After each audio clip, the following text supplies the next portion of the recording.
Okay, what does it mean to go beyond the bonds?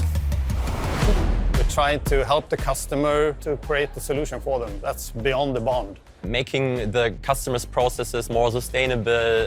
We really reduce costs for the customer. We optimize the processes so that they have more output. A lot of things where we really create impact beyond.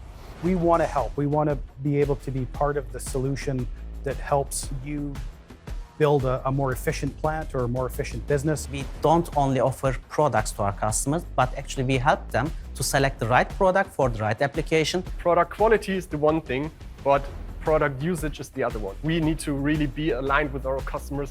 How can they use our products in the right way? It's not only about the product LOCTITE, so we are pretty sure that the product delivers what it promises, but it's an ecosystem around the product.